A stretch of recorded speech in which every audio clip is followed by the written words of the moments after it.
ఈ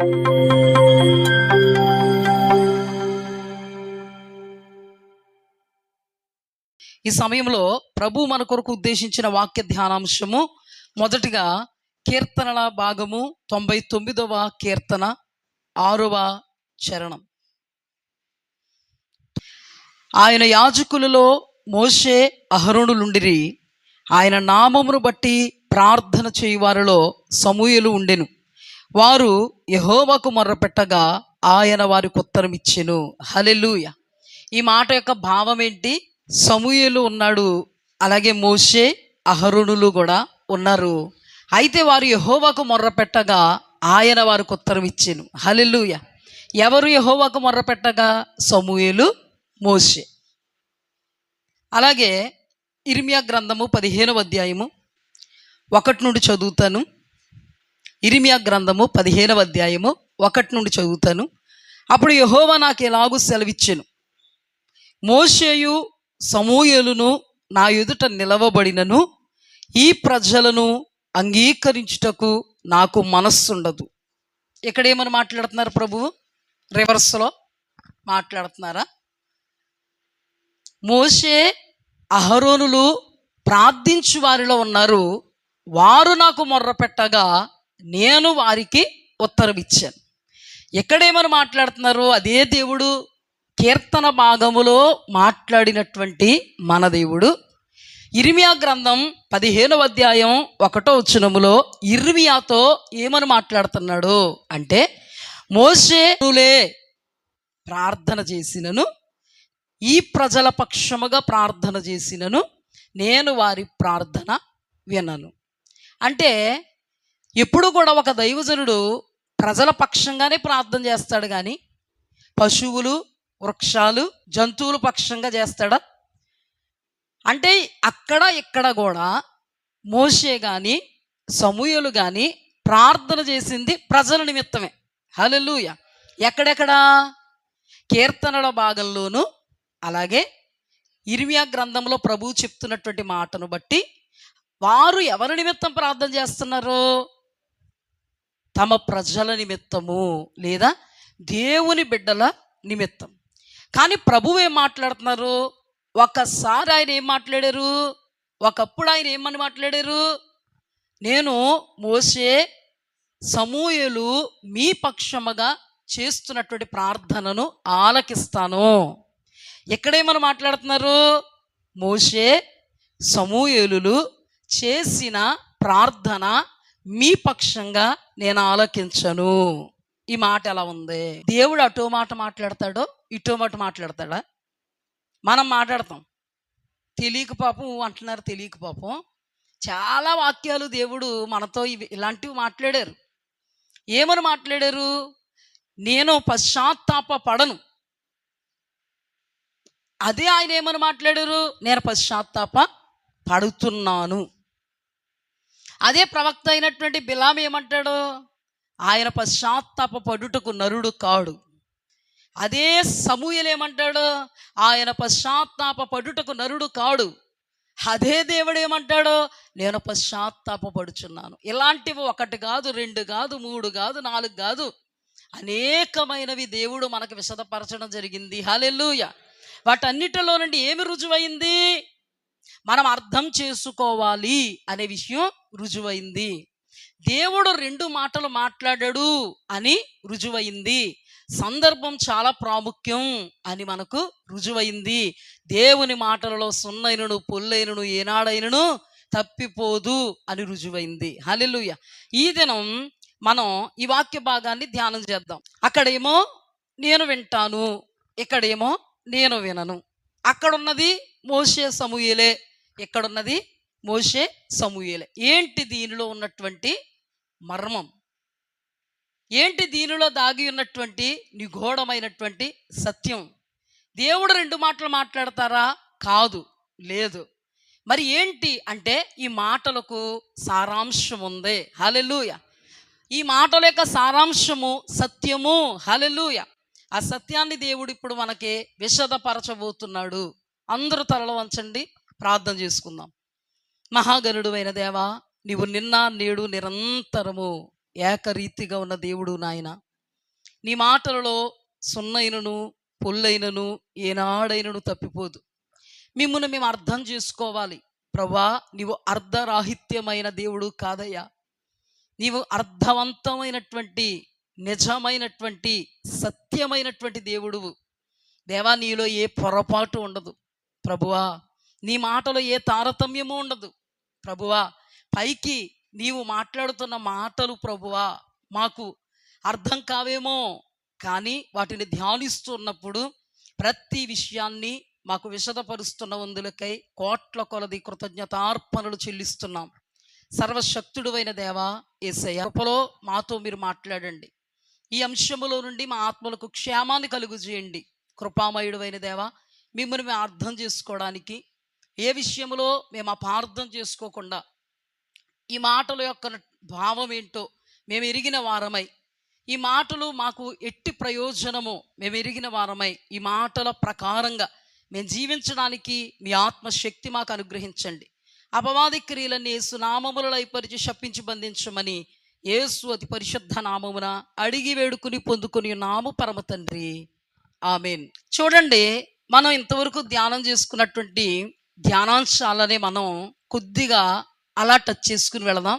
మీ అందరికి అవి జ్ఞాపకం ఉంటే మీరందరూ చక్కగా ఈ వాక్యాన్ని అర్థం చేసుకోగలరు. హల్లెలూయా. ఇప్పుడు చూడండి, దేవుడు ఎవరి గురించి మాట్లాడుతున్నారు అంటే సమూయేలు, మోషే. సమూయేలు ఎవరో, మోషే ఎవరో? సమూయేలు కానీ మోషే కానీ దేవుడు చేత ఏర్పాటు చేయబడిన వారు. హల్లెలూయా. దేవుని పక్షపు వారు. హల్లెలూయా. కడవరకు దేవుని చూసుకుంటూ బ్రతుకుతున్నటువంటి వారు, దేవుణ్ణి ఆధారం చేసుకున్నవారు. హల్లెలూయా. అయితే వీళ్ళు ఏ పాత్రను పోషించారు? తమకు దేవుడు అప్పగించినటువంటి ప్రజల పక్షంగా వాళ్ళు ఏ పాత్రలు పోషించారు? దేవుడు కీర్తనల భాగం 99లో వాళ్ళు నాకు మొర్ర పెట్టగా నేను వాళ్ళకి ఉత్తరము ఇస్తాను అన్నాడు. అలాగే మనం ధ్యానం చేసుకుంటే ఆయన ఉత్తరము కూడా ఇచ్చాడు. చూడండి, సమూయేలు తన జీవితంలో బాల్యము నుండి వృద్ధాప్య దశ వచ్చేంత వరకు ఇశ్రాయేలీల జనాంగానికి ఒక రథం, ఒక రౌతు. హల్లెలూయా. అలాగే మోషే కూడా ఇశ్రాయేలీల జనాంగానికి ఒక రథం, ఒక రౌతు. అంటే ఒక అద్భుతమైన, అతీతమైనటువంటి నాయకులు వీళ్ళిద్దరూ. దేవుడు మార్గాలను వాళ్ళకు తెలియపరుస్తూ ఉండేటువంటి వాడు. దేవుని మార్గాలను, దేవుని మాటలను వాళ్ళతో చెబుతూ ఉండేవాడు. అయితే కొన్ని సందర్భాల్లో ఇశ్రాయేలీల జనాంగం ఆ మాటల ప్రకారంగా బ్రతికేవాళ్ళు కాదు, ఆ మాటల ప్రకారంగా జీవించేవాళ్ళు కాదు. అలాంటి సందర్భంలో ఏం జరిగింది అంటే వాళ్ళకు శత్రువులకు దేవుడు అప్పగించేవాడు. మీకు బాగా తెలుసు, 4వ అధ్యాయం 1 సమూయేలు గ్రంథంలో వాళ్ళ ఫిలిస్తీన్ల మీదకు యుద్ధానికి వెళ్ళినప్పుడు 4,000 మంది చనిపోయారు. ఆ తర్వాత వాళ్ళు మందస్సం పట్టుకుని హొఫ్ని ఫినోహోస్సులను జత వేసుకుని వీరావేశంతో శత్రువుల మీదకి వెళ్ళినప్పుడు ఏం జరిగింది? 30,000 మంది చనిపోయారు. 30,000 మంది చనిపోయినప్పుడు సమూయేలు వాళ్లకు ఉపదేశం చేశాడు. ఏమనంటే, మీకు అపజయం కలగడానికే కారణం ఇది. మీలో అటు 30,000 ఇటు 4,000 మంది చనిపోవడానికి కారణం ఇది. మన దేవునిలో శక్తి తక్కువైందా? కాదు. ప్రభావం తక్కువైందా? కాదు. ఆయన పరాక్రమం తక్కువైందా? కాదు. ఏం తక్కువైందా? ఆయనలో ఏమి తక్కువ కాలేదు. తక్కువయ్యనది మీలో భయభక్తి. మీరు దేవునిని మాత్రమే సేవించట్లేదు. దేవుడు నన్ను తప్ప వేరొకరిని సేవించవద్దు అని సెలవిచ్చిన బయలు దేవతల్ని, అష్టోరోతు దేవతల్ని మీరు పూజించి పాపం కట్టుకున్నారు. పాపానికి ప్రతిఫలంగా దేవాది దేవుడు ఏం చేశాడు అంటే మిమ్మల్ని ఎవరికి అప్పగించాడు? శత్రువుకి అప్పగించాడు. శత్రువులు మీలో 34,000 మందిని చంపేశారు. అయితే ఇప్పుడు ఎక్కడైతే మీకు అపజయం వచ్చిందో, ఎవరికైతే దేవుడు మిమ్మల్ని అప్పగించేశాడో కోపంతో, అక్కడే మీకు విజయం రావాలంటే, ఏ దేవుడైతే మిమ్మల్ని విడిచిపెట్టేశాడో అదే దేవుడు మీకు విజయం ఇవ్వాలంటే, అదే దేవుడు మరలా మిమ్మల్ని జ్ఞాపకం చేసుకోవాలంటే, నేను ఒక మార్గాన్ని మీకు బోధిస్తాను, మీరు చేస్తారా అని అడిగాడు. బిక్కు బిక్కుమంటూ బ్రతుకుతున్నటువంటి బ్రతుకుల్లో మీకు విజయం రావాలంటే, దేవుడు మీ వైపుకి తిరగాలంటే, నేను ఒకటి చెప్తాను, మీరు చేస్తారా, మీకు విజయం వస్తుంది అంటే మీరేమంటారు? చెప్పండి అమ్మా, చెప్పండి, అందరూ చెప్పండి. చేస్తారా లేదా అందరూ చెప్పాలి కదా, లేకపోతే చెయ్యమంటే అక్కడికి వెళ్ళిపోతుంది సంకేతం. మరి తర్వాత చేస్తారా?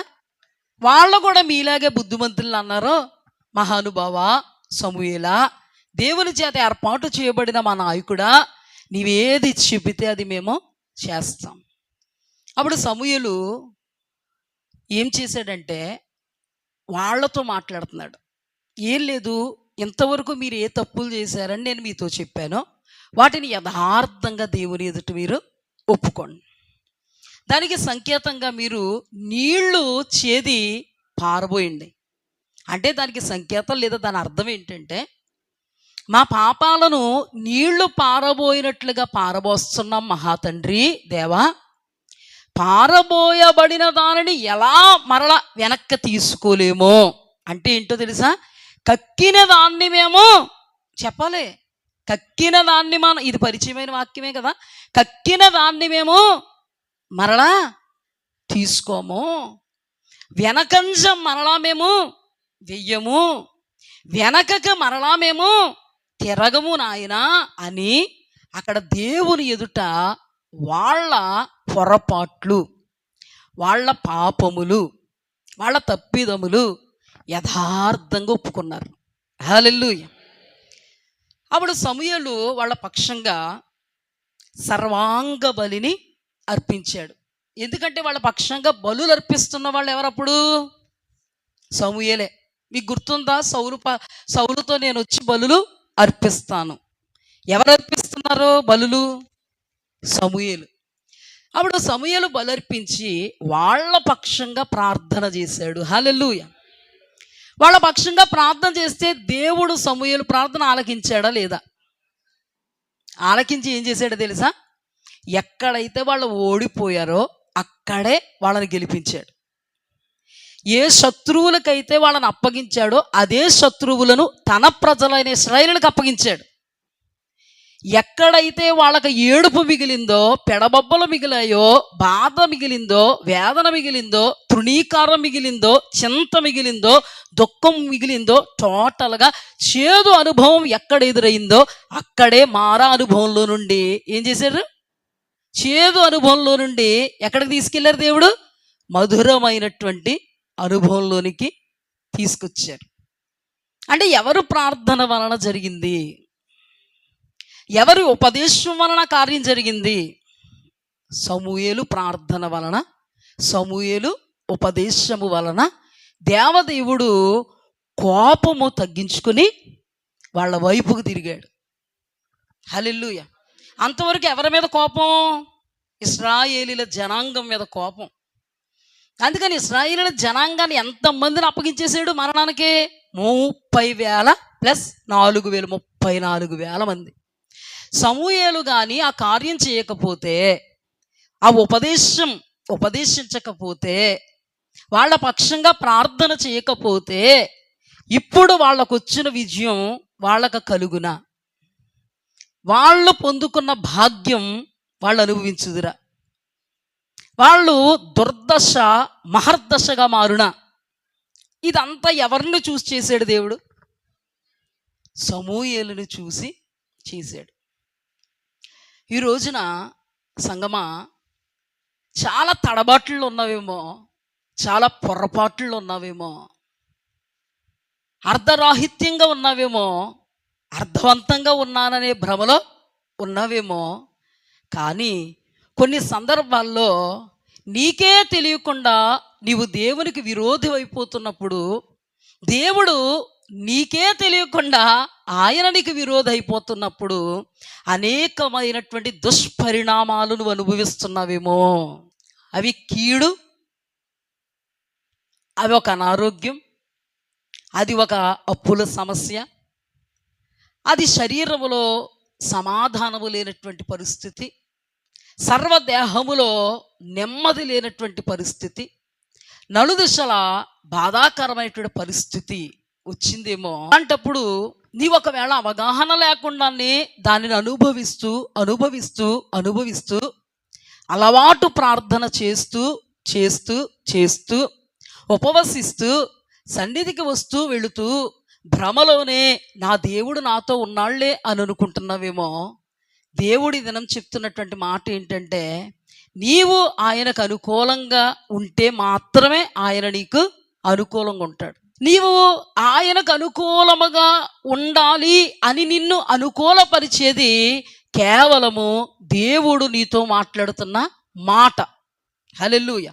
ఈ మాటే నీలో ఉన్నటువంటి చీకటి ఛాయను, నీకు దేవుడు విరోధి అయిపోయాడు అనే విషయాన్ని, ఇది శోధన కాదు, సైతానుగాడు నిన్ను శోధిస్తే దేవుడు నీ నెత్తి మీద పెట్టిన కిరీటానికి వచ్చినది కాదు, కేవలము నేను దేవునికి అవిధేయుణ్ణి అవిధేయురాలిగా బ్రతికిన బ్రతుకును బట్టి దేవాది దేవుడు నా చెయ్యి విడిచిపెడితే నేను అనుభవిస్తున్నటువంటి కీడు అని నీకు తెలియజేసేది ప్రేమించి దేవుడు నీతో మాట్లాడుతున్న దేవుని మాట.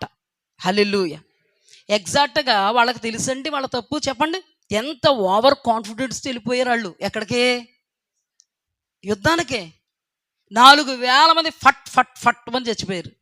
ఆ తర్వాత మళ్ళీ ఎంత ఓవర్ కాన్ఫిడెంటో. అంటే వాళ్ళ లోటుపాట్లు వాళ్ళకి తెలుసా? వాళ్ళ తప్పిదాలు తెలుసా? వాళ్ళు ఎందుకు 4,000 మంది చనిపోయారో తెలుసా?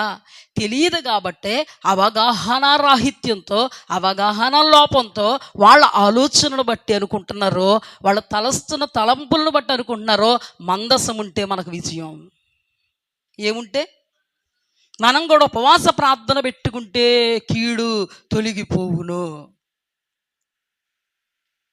చాలామంది అండి కీడులు వస్తున్నాయి, వేదనాకరమైనటువంటి పరిస్థితులు దాపురించాయి, అల్లకొల్లోలం అయిపోతున్నాం, అలజడి సుడువడుల్లా మమ్మల్ని కుదురించట్లేదు అని అనుకుంటే ప్రతి క్రైస్తవుడు దేనిని ఆలోచిస్తాడో చెప్పాలి. వీరు బాగా చెప్పింది రేఖ, గట్టిగా చెప్పింది.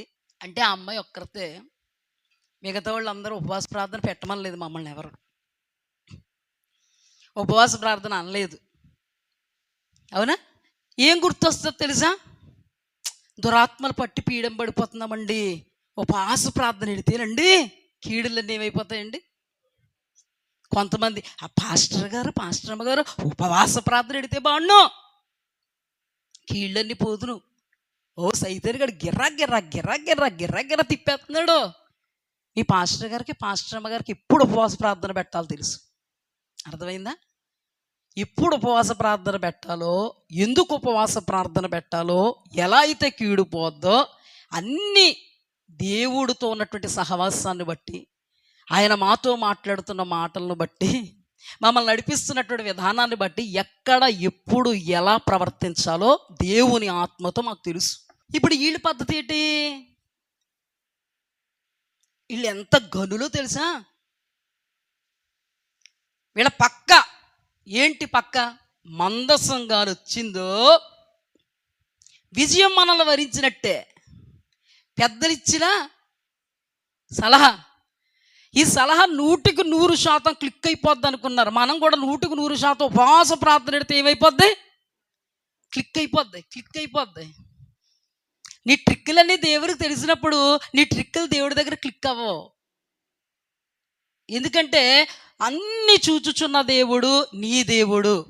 ప్రార్థన వినాల్సిన వాడు కూడా ఆయనే, ప్రతిఫలం ఇవ్వాల్సిన వాడు కూడా ఆయనే. ఆయనకి రూల్స్ ఒప్పుకోవాలి.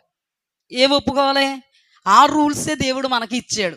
నువ్వు ఈ రూల్స్లో ఉండకుండా పెడత్రవలు పట్టావనుకో ఎలా చేస్తాడు మరి దేవుడు? చేస్తాడా దేవుడు? చేయడు. అందుకని మనం చాలా సందర్భాల్లో ఓవర్ కాన్ఫిడెన్స్ మనకే వద్దు. మనమే మేధావులు అనేటువంటి అనుభవం మనకే వద్దు. మనమే సలహాలు ఇచ్చేటువంటి అనుభవంలో ఎప్పుడు కూడా ఉండొద్దు. కానీ అసలు సిసలైన వాస్తవం ఎవరు చెప్తున్నారు చెప్పండి? ఇప్పుడు సమూయేలు చెప్తున్నాడు. అసలు వాళ్ళ తలంపుల్లో లేదా ఆలోచన,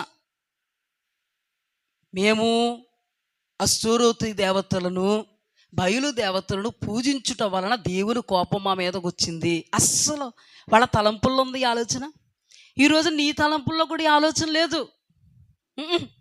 ఏం లేదో తెలుసా?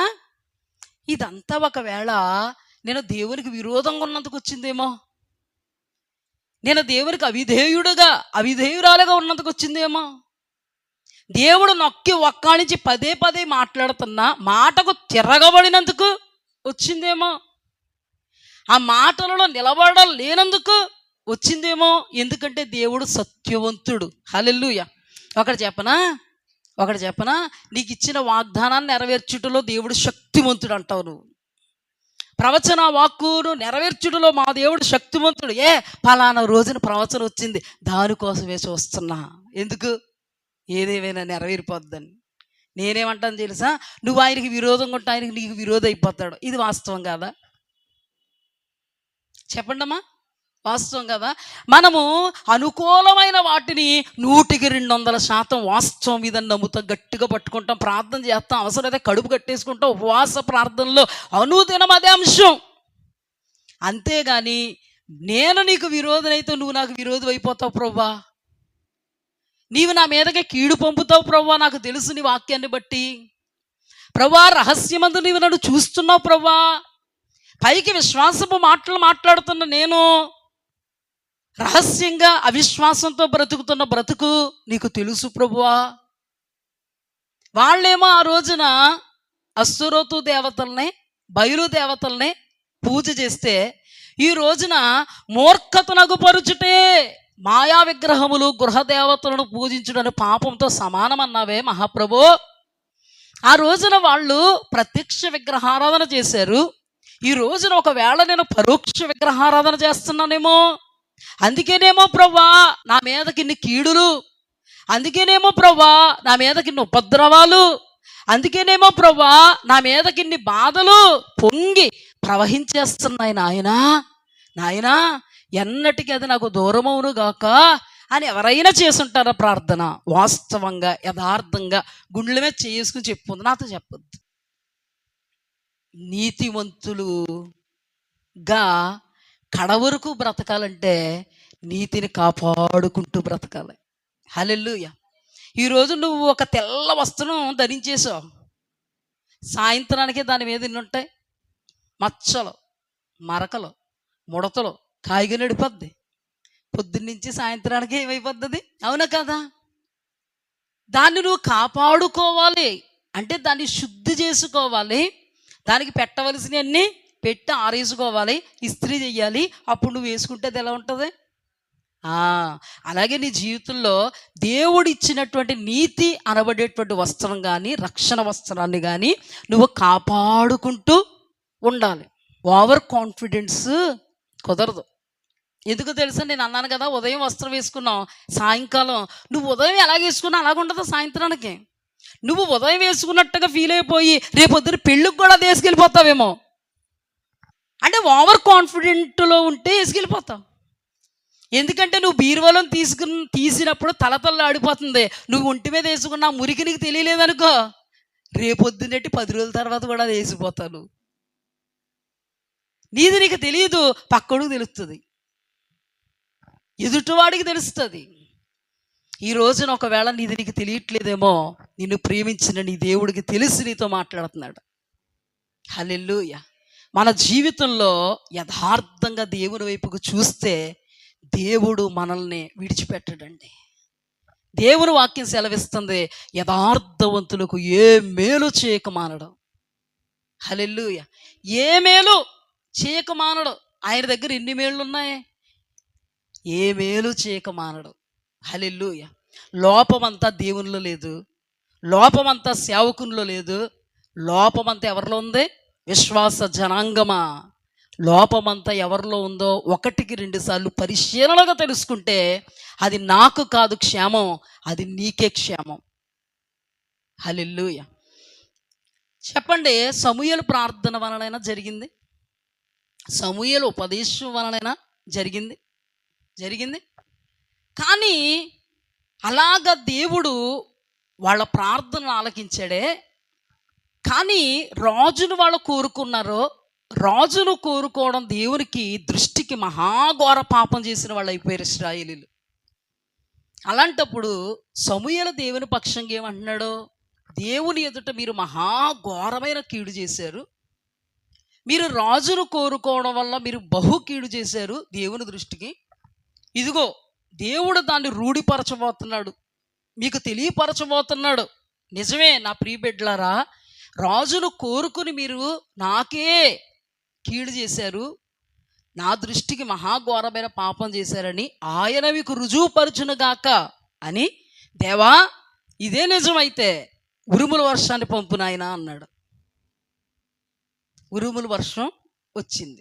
మీరందరూ ఉరుముల వర్షాన్ని, అంటే ఇశ్రాయేలు జనాంగం అంతా ఉరుముల వర్షాన్ని చూచారు, మీరు ఉరుముల వర్షాన్ని చూచారు. ఇప్పుడు దేవుని దృష్టికి నువ్వు పాపం చేస్తే పాపానికి వచ్చు జీతం ఏంటి? మరణం, కీడు, శ్రమ. దేవుడు నిన్ను కీడుకు అప్పగిస్తాడు. ఉరుముల వర్షం పంపించాడంటే అది మేలుక కీడుకా? కీడుకే కదా.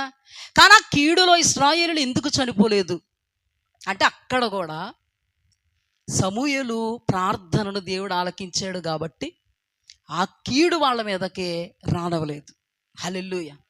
అక్కడ కూడా సమూయేలు యొక్క ప్రార్థనను బట్టి మరణకరమైనటువంటి పరిస్థితిలో దేవుడు వాళ్ళని కాపాడాడు. అందుకే వాళ్ళు ఏమంటారో, సమూయేలా మేము మరణం కాకుండా మా కొరకు దేవుడిని వేడుకో. అంటే వాళ్ళకు ఒకటి అర్థమైంది, మేము మరణం అయిపోతాం. ఎందుకు మరణం అయిపోతారు వాళ్ళు? దేవుని దృష్టికి వాళ్ళు పాపం చేశారు. ఈ సందర్భంలో కూడా వాళ్ళు రాజును కోరుకున్నారో, ఉపదేశం ఎంత చేసినను, ఎంత కీడు వస్తుందని చెప్పినను వాళ్ళు సమూయేలును లక్ష్య పెట్టలేదు, దేవుని లక్ష్య పెట్టలేదు. అయినా కానీ వాళ్ళు ఆడుతూ పాడుతూ బ్రతికారా లేదా? వాళ్ళకుందా గ్రహింపు ఉందా? అయ్యయ్యో అయ్యయ్యో అనుకున్నారా? గుండెలు బాదుకున్నారా? అయ్యో దేవుణ్ణి కాలదనుకున్నా అన్నారా? ఆ స్థానంలో మనుషుని కోరుకున్నామన్నారా? కానీ సమూయేలు చెప్పకపోతే తెలుసునా? సమూయేలు చెప్పకపోతే దాని కీడును కోసుకోవలసి ఉందా? సమూయేలు చెప్పినందుకు వాళ్ళకి అర్థమైంది. హల్లెలూయా. మేము కీడు చేసామని అర్థమైంది, ఈ కీడులో మేము చచ్చిపోకూడదు అనే విషయం వాళ్ళకి అర్థమైంది. అప్పుడు సమూయేలు వాళ్ళ కొరకు ప్రార్థన చేస్తే దేవుడు విన్నాడా లేదా? అంటే అక్కడ కూడా ఎవరు బ్రతికించారు వాళ్ళని? అక్కడ ఉపదేశం, ఆ ఉపదేశమే తాము చేసినటువంటి తప్పిదం. వాళ్ళు అన్నారా? అన్నారా? అన్నారా? అందుకే అక్కడ ఏం జరిగింది? సమూయేలు వాళ్ళకు అనుకూలంగా దేవుడు పక్షంగా ప్రార్థన చేస్తే దేవుడు కీడు రానివ్వలేదు. హల్లెలూయా. కానీ సమూయేలు ప్రార్థన ఈ 2 సందర్భాల్లో, అంటే మచ్చుకు చెప్పానంటే ఇంకా చాలా సందర్భాలు ఉన్నాయి, మచ్చుకకు చెప్పాను.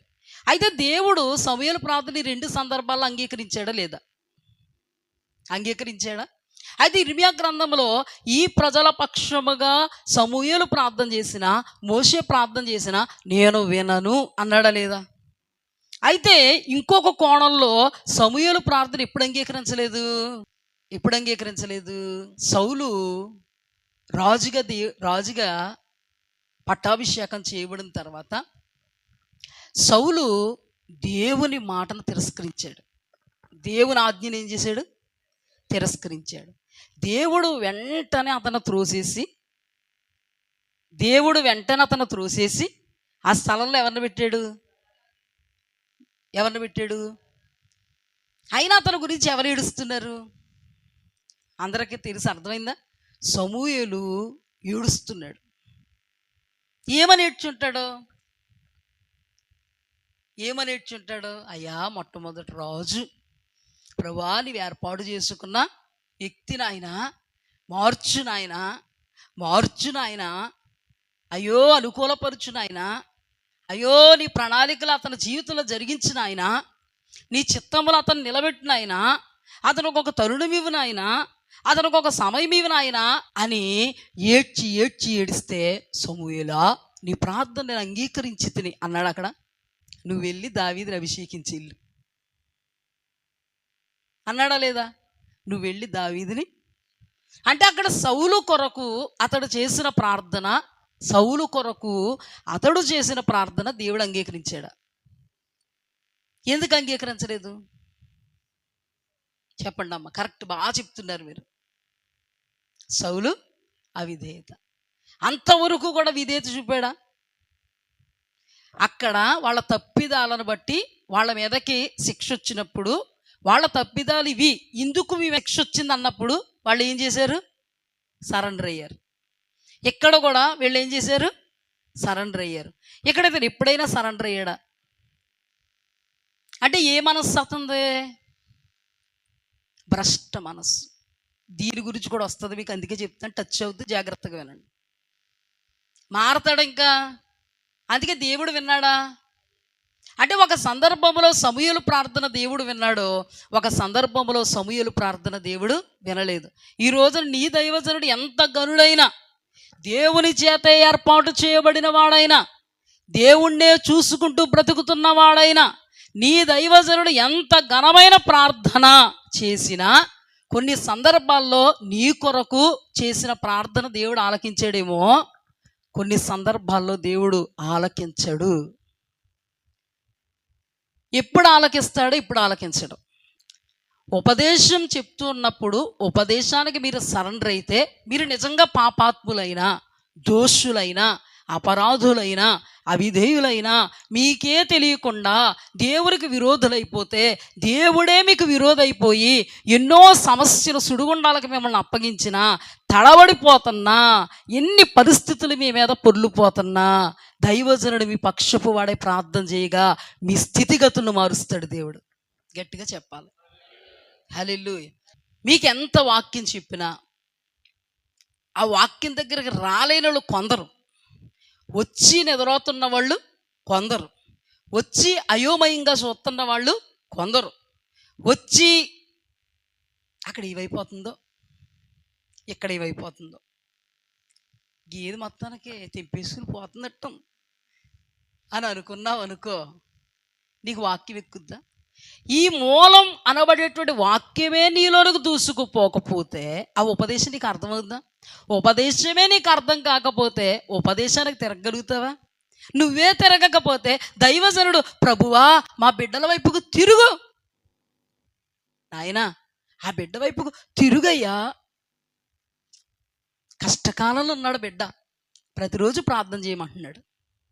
నాయనా, ఎంతో వేదనలో ఉంది ఆ బిడ్డ, చూస్తుంటే మాకే బాధగా ఉందయ్యా, కనికరించయ్యా, కృప చూపించయ్యా, దయపాలించయ్యా అంటే దేవుడేమంటాడా? బాబు ఇంకొకరి గురించి అయినైనా వాళ్ళ గురించి ఇంక చేయకు, నీకు టైం వేస్ట్, నేను నీ ప్రార్థన ఆలకించు. మరి అది ఇంత ఉందన్నమాట వాక్యంలో. పాపం తెలియక మా బాణి మాదేనండి, మీరు పాస్టర్ అమ్మ గారు కాబట్టి ఏం చేయాలి, మా కోసం చేతులు ఎత్తాలండి. మళ్ళీ దానికి వాక్యం మోసే ఎత్తాడు కదండి, ఇంకెవరు ఎత్తారండి? సమూయేలు ఎత్తాడు కదండి. అదే సమూయేలు సౌలుని ఏమన్నాడండి? నువ్వు నీ ప్రజలు దేవునికి అనుకూలంగా ఉంటే దేవుడు మీకు అనుకూలంగా ఉంటాడు, దేవుడికి మీరు విరోధులైపోతే దేవుడే మీకు విరోధైపోతాడు, మీరు సర్వనాశనం అయిపోతారు అన్నాడా లేదా? నాకు తెలియకూడుతుంది ఇలాంటి డైలాగ్స్ గుర్తురావు. ఎలాంటివి వస్తాయి తెలుసా? మోసే చేతులు ఎత్తాడు కదండి, సమూయేలు చేతులు ఎత్తాడు కదండి, అదే మోసే ఏమన్నాడండి?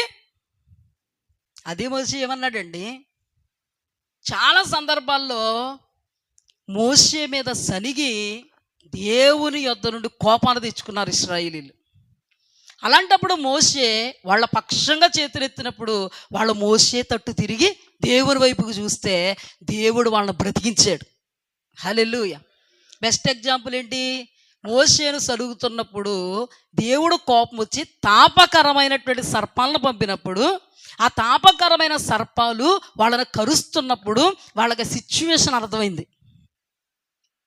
ఏమర్థమైందంటే మోషేని ఇష్టం వచ్చినట్టుగా మనం మాట్లాడాం కాబట్టి దేవుడు మోషే పక్షంగా మన మీదకి వచ్చి ఏం చేస్తున్నాడు?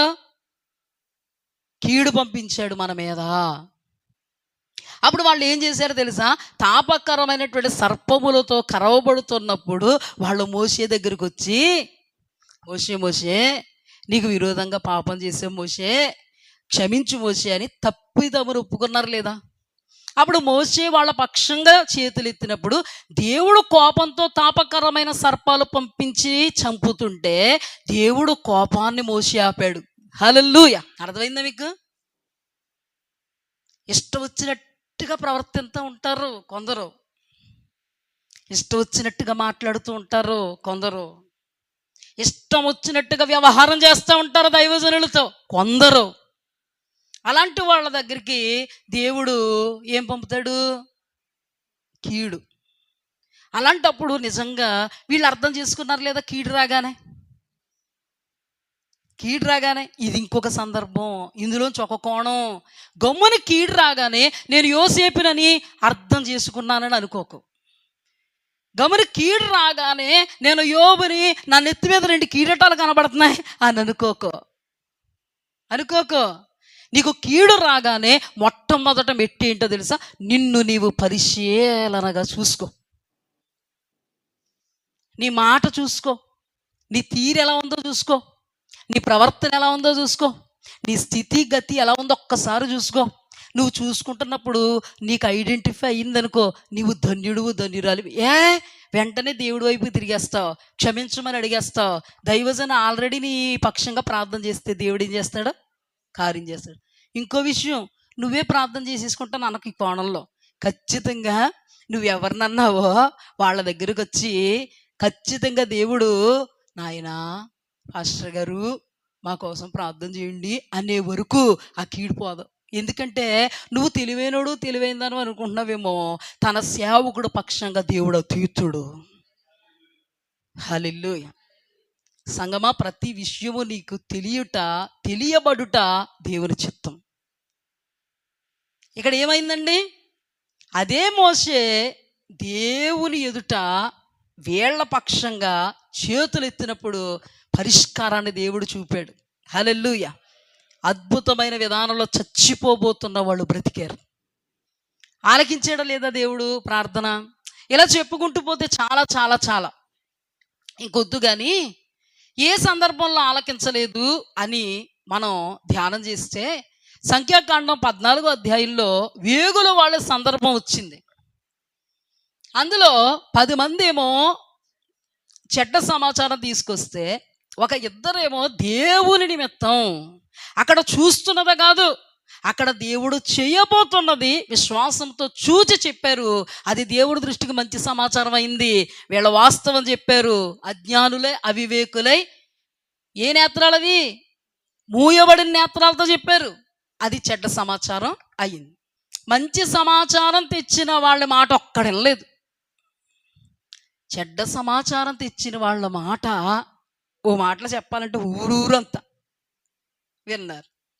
విని ఎలుగెత్తి ఏడుస్తుంటే దేవుడికండి కోపం వచ్చింది. మహాభీకరమైనటువంటి కోపం. నేను ఎందుకంటాను కరుణామయుడు అనుకోకండి, అన్ని కోణాల్లో చూడండి ఆయన్ని. ఆయన రోషం కలిగిన దేవుడు. భయంకరమైనటువంటి మిక్కటమైనటువంటి కోపం ఎవరికి వచ్చింది? దేవాది దేవునికి వచ్చింది. అప్పుడు ఏమన్నాడు తెలుసా? మోషే, నువ్వు అడ్డు తప్పుకో, ఈ సర్వ సమాజాన్ని ఒక్కసారి లేపేస్తాను. లేపలేడా? లేపగలడేట అనుకుంటున్నారా? జలప్రళయం తెప్పించినప్పుడు అందరిని ఏం చేశాడు? అబ్రహాములో నుండి ఏం పుట్టించాడు? అదే మాట చెప్తున్నాడు ఇక్కడ. మోషే, నువ్వు అడ్డు తప్పుకో, వీళ్ళందరినీ నేను సర్వనాశనం చేసి నీలో నుండి నేను జనాంగాన్ని పుట్టిస్తాను. ఎందుకంటే అంత మాట అన్నాడు? ఈ మోషే దేవుడు చూసుకుంటూ ఉన్నాడు, మిగతా వాళ్ళందరూ కూడా దిక్కులు చూసుకుంటున్నారు, దేవుణ్ణి కాకుండా. మనం ఎప్పుడు కూడా దేవుణ్ణి చూడాలి, దిక్కులు చూడకూడదు. దేవుణ్ణి మాత్రమే చూడాలి. దిక్కులు చూస్తే ఏమనిపిద్దో తెలుసా? ఆ మర్యాద, ఈ మర్యాద, ఈ మర్యాద, ఈ మర్యాద అనబడేటువంటి లోకములో జరిగే వాటికి మనం పెద్ద పెట్టేస్తాం. కానీ దేవుణ్ణి మాత్రమే మనం చూస్తున్నామనుకో, వాళ్ళు ఏం చేసి ఉందో తెలుసా, మంచి సమాచారం తెచ్చిన వాళ్ళని బట్టి దేవుని గణపరిచేది. కానీ వాళ్ళు దేవుణ్ణి కాకుండా దిక్కులు చూస్తున్నారు కాబట్టి చెడ్డ సమాచారాన్ని బట్టి ఎలుగెత్తిడ్చి మేము మరలా ఐగుప్తుకు వెళ్ళిపోతాం, మేము ఎవరినైనా ఏర్పాటు చేసుకుని వెళ్ళిపోతాం అన్నారు. దేవునికి ఎప్పుడు కోపం వచ్చి మోషేతో అలా మాట్లాడుతున్నప్పుడు మోషే ఏం చేశాడు తెలుసా, అయ్యా ఎంత ఇశ్రాయేలీల కాల్బలాన్ని ఎంతవరకు నడిపించావు, శత్రువులు ఎదుట మీ నామం ఏమైపోద్ది నాయనా, అలాగ అనొద్దు ప్రభువా, వారిని క్షమించు నాయన అని ప్రార్థన చేశాడు. దేవుడు ఆ ప్రార్థన ఆలకించాడా? క్షమిస్తాను బాబు, ఏ శిక్ష రానివ్వను నాయన, నీ ప్రార్థన నేను ఆలకిస్తాను అన్నాడా? ఇక్కడ ఇర్మియా గ్రంథంలో మాట అప్లై అయింది. మోషే వచ్చే ప్రార్థన చేసినా, సమూయేలు వచ్చి ప్రార్థన చేసినా నేను వాళ్ళ ప్రార్థన ఆలకించను. అందుకే అక్కడ ప్రమాణం చేశాడు. ఏమని తెలుసా, ఏ ప్రజల కోసమైతే నువ్వు నాతో ప్రాకులాడుతున్నావో ఆ ప్రజల్ని నేను అరణ్యంలో చంపేస్తాను. అరణ్యంలో వాళ్ళు ఏమైపోతారు, నాశనం అయిపోతారు అరణ్యంలో. మోషే ప్రార్థన ఎందుకు ఆలకించలేదు? అక్కడ వాళ్ళు కూడా మూర్ఖపు స్వభావంతో మోషేను చూస్తున్నారు, అక్కడ దేవునికి ప్రాధేయపడడం చూస్తున్నారు. అక్కడ దేవుడు మోషే ద్వారా జనాంగాన్ని లేపుతాడు అని తెలుసు, అయినను వాళ్ళు దేవుడి వైపుకి తిరిగారా?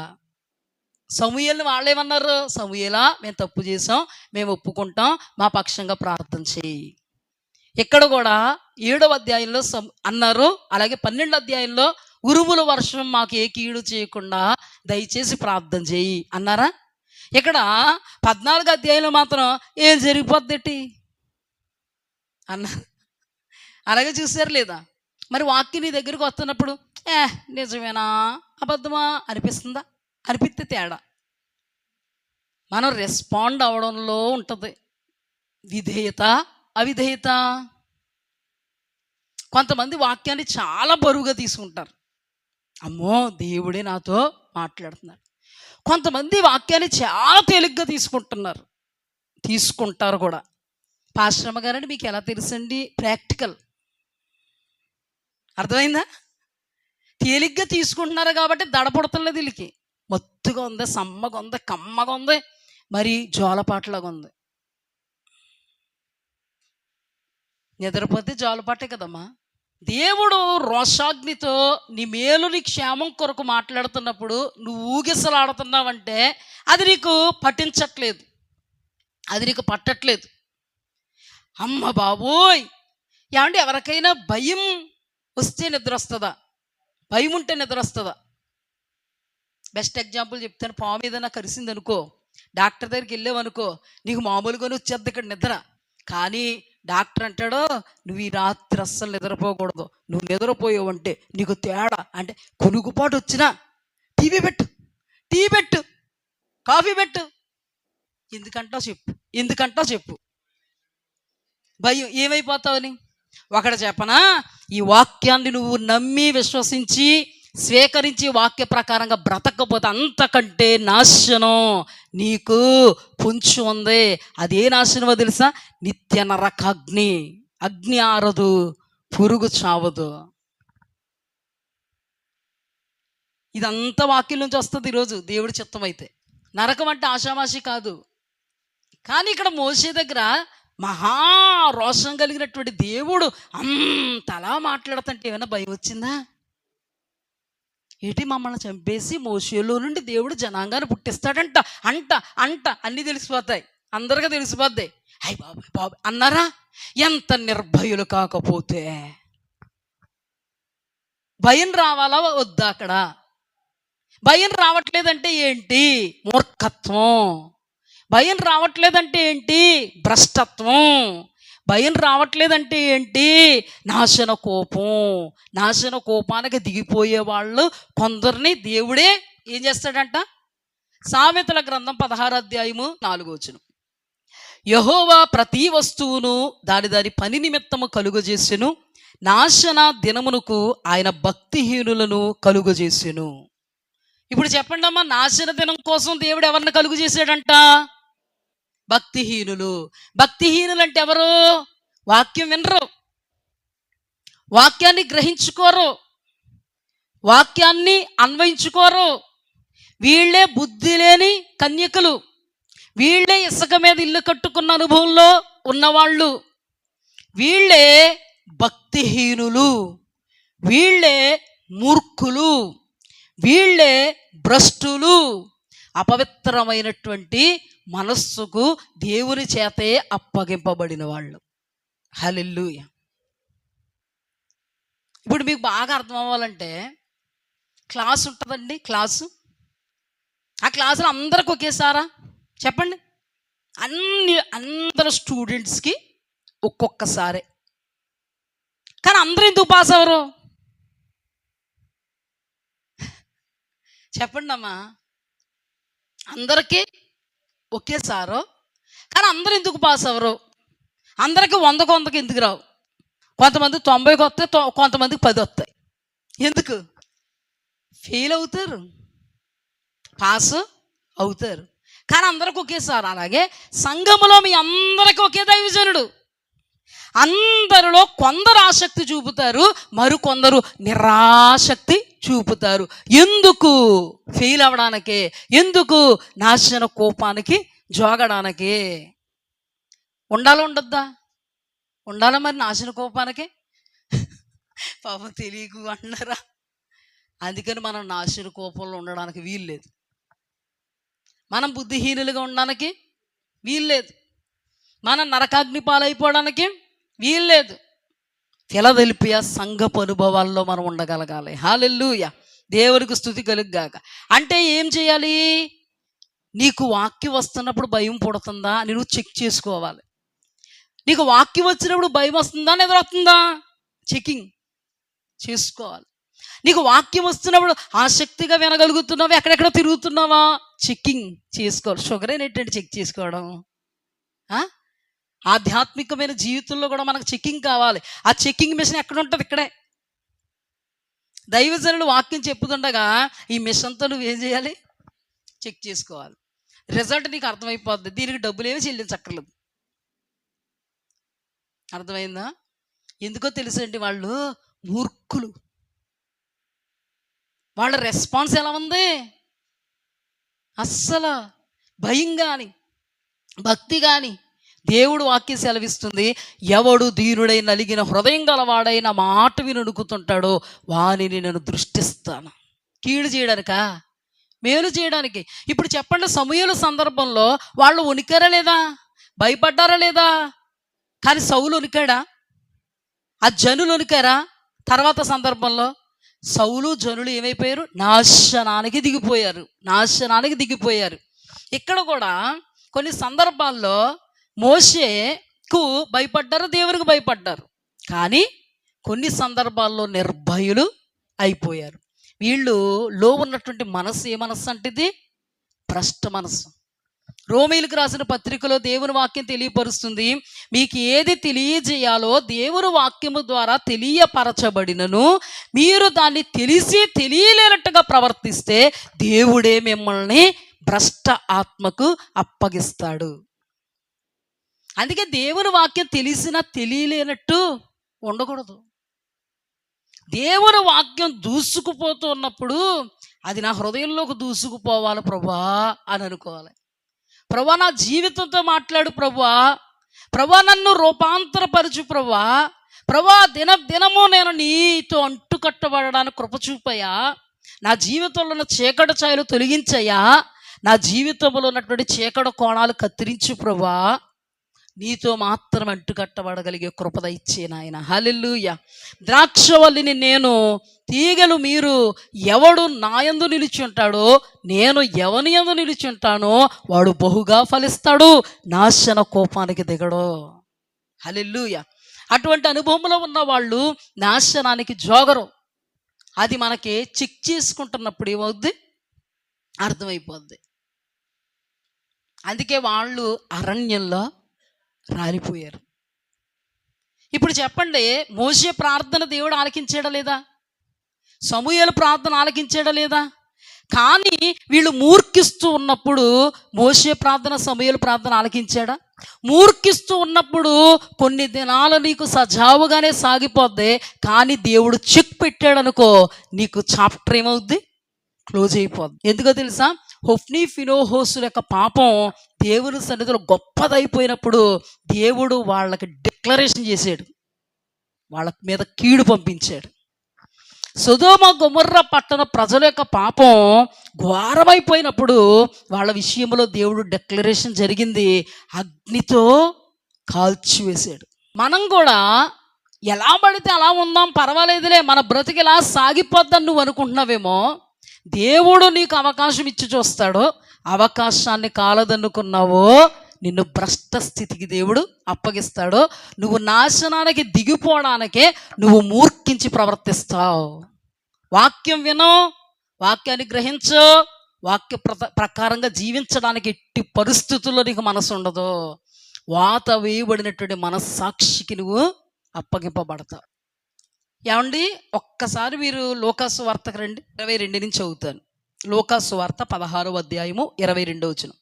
ఆ దరిద్రుడు చనిపోయి దేవదూతల చేత అబ్రహాము రొమ్మున ఆనుకునుటకు కొనుపోబడిను. ధనవంతుడు కూడా చనిపోయి పాతి పెట్టబడును. అప్పుడు పాతాళములో బాధపడుచు, ఇలా చూడండి ఒకసారి, పాతాళములో బాధపడుచు అంటే నాశన కోపములోనికి దిగిపోయి అక్కడ ఏమవుతున్నాడు? ఒక్క విషయం, ఈ లోకంలో ఏదైనా బాధ వస్తే, ఏదైనా కష్టం వస్తే, ఏదైనా నష్టం వస్తే, ఇరుకొచ్చినా, ఇబ్బంది వచ్చినా, వ్యాధి వచ్చినా, బాధ వచ్చినా, చింత వచ్చినా, మరి ఏదొచ్చినా అల్లకుల్లోలం అయిపోతావు నువ్వు. జాగ్రత్త. అవుతావా లేదా? ఎక్కడా? ఈ లోకంలో. ఈ లోకంలో ఊరటంటూ వస్తుందా? ఎప్పటికైనా వస్తుంది కదా, ఊరటంటూ ఉంటుంది. కానీ అగ్ని ఆరదు, పురుగు చావదు. ఒక్కడ చెప్తున్నాను, నరక మార్గం అనబడేటువంటి, నాశన కోపం అనబడేటువంటి, నిత్య నాశనం అనేటువంటి నరకం అంటే ఆషామాషి విషయం కాదు. ఒక్క మాట, నిన్ను ఆ నరకంలో నుండి తప్పించడానికే కదా దేవుడు యాతన పడ్డాడు. ఆ నరక యాతన నుండి మనం తప్పింపబడ్డానికి ఒక్క మాటలో చెప్పాలంటే నరక యాతన అనుభవించాడండి దేవుడు. ఎందుకు? నువ్వు నేను తప్పింపబడాలని. నీ నా నిమిత్తం రక్తం చిందించి ప్రాణాన్ని దారపోసి మన కొరకు దేవుడు చేయలేనటువంటి త్యాగమే లేదు. ఆయన చేసినటువంటి త్యాగం నీవు నీ బిడ్డల కోసం కూడా చేయలేవు, నీ బిడ్డలు నీ కోసం కూడా చేయలేరు. ఒక్కడే చేయగలడో ఆ ఒక్కడే నీ నా దేవుడు. హల్లెలూయా. ఆయన ఈ దేహములో ఉన్నప్పుడు ఆయన దేహము దున్నువానికి అప్పగింపబడింది. ఆయన రక్తసిక్తమైపోయినటువంటి దేహంతో కూడా నా కొరకు మీరు ఏడవద్దు, మీ కొరకు, మీ పిల్లల కొరకు మీరు ఏడవండి. నా ప్రయాసం యందు వ్యర్థం కాకూడదు. కానీ దేవాది దేవుడు చేసిన త్యాగం ఎందుకో తెలుసా? నువ్వైనా నేనైనా పరలోకం ప్రవేశించాలి. హల్లెలూయా. అందుకని దేవదేవుడు మన కోసం ఆయన అర్పణగా, సమర్పణగా, బలియాగంగా అర్పింపబడ్డాడు. ఇప్పుడు ఆయన చేసినటువంటి త్యాగాన్ని గణపరచాలన్నా, ఆయన చేసినటువంటి త్యాగాన్ని త్రోసేయాలన్నా ఎవరిలో ఉంది? మనలో ఉంది. కానీ ఇక్కడ ఒక ధనవంతుడు, అతడు దేవుని బిడ్డే, అన్యుడు కాదు. కానీ ఇక్కడ ఈ ధనవంతుడు ఎక్కడికి వెళ్ళిపోయాడండి? ఇక్కడ జీవించిన జీవితం అంతా సుఖభోగములు అనుభవించి ఉండొచ్చు, కానీ ఒక్క క్షణంలో తన యొక్క రెప్పపాటున తన యొక్క బ్రతుకు నాశన కోపానికి దిగిపోతే అక్కడ యాతన పడుతూ ఏమని మాట్లాడుతున్నాడంటే, అప్పుడు అతడు పాతాళములో బాధపడుచు కన్నులెత్తి దూరం నుండి అబ్రహామును అతని రొమ్మున ఆనుకుని ఉన్న లాజరును చూచి, తండ్రివైన అబ్రహామా, నా యందు కనికరపడి తన వేలి కొనను నీళ్లలో ఉంచి నా నాలుకను చల్లార్చుటకు లాజరును పంపు, నేను ఈ అగ్ని జ్వాలలలో యాతన పడుచున్నానని కేకలు వేసి చెప్పాను. అగ్ని జ్వాలలోనే ఏమవుతున్నాడంట? యాతన. ఇప్పుడు షద్రక్ మేషక్ అబేద్నెగోలు అగ్నిగుండం ఉందా? ఉందా? వాళ్ళు అగ్నిగుండంలో యాతన పడ్డారు కానీ కానీ ఈడంతలు అగ్నిగుండం ఎక్కువ చేసిన తర్వాత ఈ భటులు వాళ్ళని వేద్దామని వీళ్ళు ఏమైపోయారు? ఇదే జరగబోద్ది. దేవుని చూసుకుంటూ బ్రతుకుతున్నవాడు అగ్నిని తప్పించుకుంటాడు. హల్లెలూయా. దేవుని చూస్తూ బ్రతకని వాడు ఆరని అగ్నిలో యుగ యుగాలు కాలిపోతాడు. అది రెండవ మరణం. ఇక్కడ అగ్ని జ్వాలలలో నేనేమైపోతున్నాను? యాతన పడిపోతున్నాను. అదండి యుగ యుగాలు. ఇప్పుడు మనం వేసవకాలంలో ఉన్నామండి. కరెంటు పోతేనే ఆ సెగ, ఏ సెగ చెప్పండి, సెగ తట్టుకోగలుగుతున్నామా? కానండి ఇది ఆషామాషి అల్లాటప్ప వ్యవహారం కాదు. ఇది ఉత్తుత్తి పుస్తకం కాదు. నీ దేవుడు నీ కొరకు చేసింది కూడా ఆషామాషి కాదు. నీ దేవుడు నీ ప్రాణాన్ని నువ్వు దక్కించుకోవడానికి ఆయన ప్రాణాన్ని బలిపెట్టాడు. హల్లెలూయా. ఆయన ప్రాణం విలువైనది. ఆ విలువైన ప్రాణ త్యాగం యొక్క విశిష్టత నీవు ఎరిగి ఉంటే తప్పకుండా నీవు అగ్నిలో నుండి తప్పింపబడాలి అనేటువంటి రోషంతో ఈ లోకంలో బ్రతుకుతావు. యాతన పడుతున్నాడంటే అండి, అక్కడ అతను మాట్లాడుతున్న మాట చూడండి, ఏమని మాట్లాడుతున్నాడో.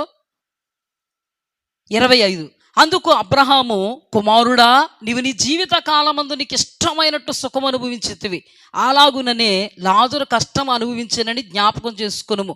ఇప్పుడైతే వాడు ఇక్కడ నెమ్మది పొందుచున్నాడు, నువ్వు యాతన పడుచున్నావు. అంతేకాక ఇక్కడ నుండి మీ యొద్దకు దాటగోరు వారు దాటిపోజాలకుండునట్లును, అక్కడ వారు మా యొద్దకు దాటి రాజాలకుండునట్లును మాకు మీకు మధ్య మహా అగాధం ఉంచబడి ఉన్నదని చెప్పాను.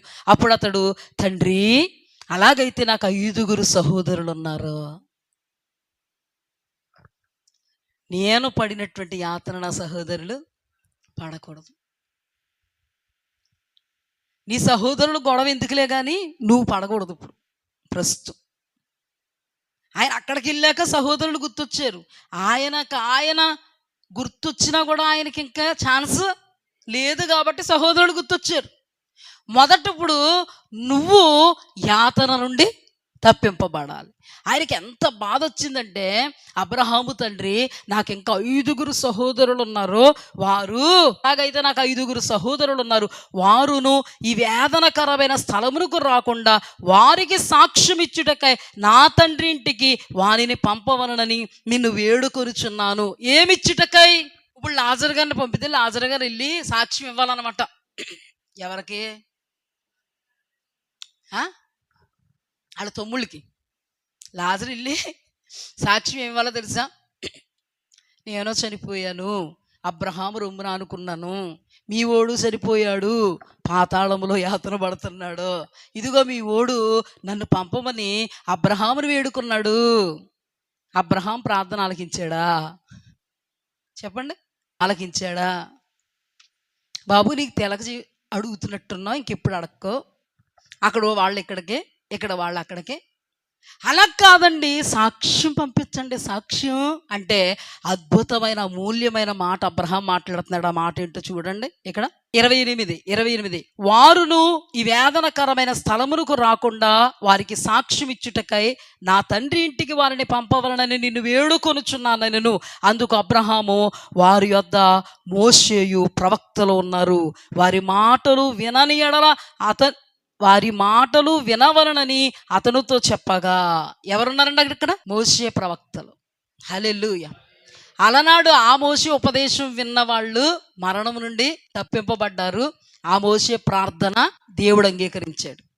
అలనాడు ఆ సమూయేలు ఉపదేశం విన్నవాళ్ళు మరణం నుండి తప్పింపబడ్డారు.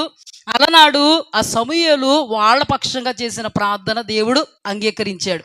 ఈనాడు నీవు నిత్య నరకాగ్నిలో నుండి తప్పింపబడు నిమిత్తము దేవుని ఏర్పాటు అనబడేటువంటి దైవ జనులను నీ దేవుడు నిలబెట్టి నీకు ఉపదేశం చేస్తున్నాడు. ఈ వీరి మాటలను వింటే నువ్వు పరలోకం వస్తావు. హల్లెలూయా, హల్లెలూయా. ఇక్కడ అబ్రహాం ఏమంటున్నాడు తెలుసా? మోషేయు ప్రవక్తలు ఉన్నారు, అక్కడి నుంచి అతను వచ్చి సాక్ష్యం చెప్పితే ఈ మోషే ప్రవక్తల యొక్క వాక్యము విననివాడు అక్కడి నుంచి వచ్చి సాక్ష్యం చెప్పినా నేను డిక్లేర్ చేసి చెప్తున్నాను విన్నాడు. అంటే ఏంటి దాని అర్థం? అర్థమైందా మీకు? పాయింట్ అర్థమైందా? అంటే నీకు వాక్యమే దేవుడు ఉద్దేశించి దేవుడు ఏర్పాటు చేసి నీ నిత్య రాజ్య మహిమ కొరకు నిన్ను నిలబెట్టడానికి దైవజనుల ద్వారా విత్తబడుతున్న వాక్యము దేవుని చేత ఏర్పాటు చేయబడింది. అదే నువ్వు వద్దనుకుంటే ఎవరో సాక్ష్యం చెప్తే నువ్వు వింటావా? అంటే దాని అర్థం ఏంటంటే దీని విషయంలోనే నీకు భ్రష్ట మనసు వచ్చేస్తే ఇంకా ఆయన చెప్పింది వింటావా అని అర్థం. అంటే దీని అర్థం ఏంటి? నిన్ను నిత్యరాజ్యం చేర్చేది ఏంటి? ఆ ఏర్పాటు జనాంగము ద్వారా దేవుడు నీతో సుస్పష్టంగా మాట్లాడుతున్నటువంటి దైవవాక్కు. ఇక్కడ ఏమని మాట్లాడతాడు ఇంకొకసారి చూడండి, 29. అందుకు అబ్రహాము వారి యొద్ద మోషేయు ప్రవక్తలను ఉన్నారు, వారి మాటలు వినవలనని అతనితో చెప్పగా అతడు, తండ్రివైన అబ్రహామా, అలాగనవద్దు. మృతులలో నుండి ఒకడు వారి యొద్దకు వెళ్ళిన ఎడల వారు మారు మనస్సు పొందుదరని చెప్పాను. అందుకతడు మోషేయు ప్రవక్తలు చెప్పిన మాటలు వారు వినని ఎడల మృతులలో నుండి ఒకడు లేచినను వారు నమ్మరని అతనితో చెప్పాను. అంటే దైవజనుడు చెప్తున్న వాక్యాన్ని వినకుండా, నమ్మకుండా, విశ్వసించకుండా, వాక్యంతో బ్రతకకుండా ఉన్నవాడు ఇక ఏ వింత జరిగినా నమ్మడు. అంటే దేవునికి ఇచ్చిన అవకాశం ఏంటో తెలుసా? ఈ వాక్యమే. హల్లెలూయా. ఈ వాక్యమే నువ్వు నమ్మితే, నువ్వు విశ్వసిస్తే సీదా పరలోకం వెళ్తావు. ఈ వాక్యం నువ్వు నమ్మలేదనుకో, బెనిహీన్ గారు వచ్చి నెత్తిమే చెయ్యేసి వాక్యం చెప్పినా నీకు ఎక్కదు.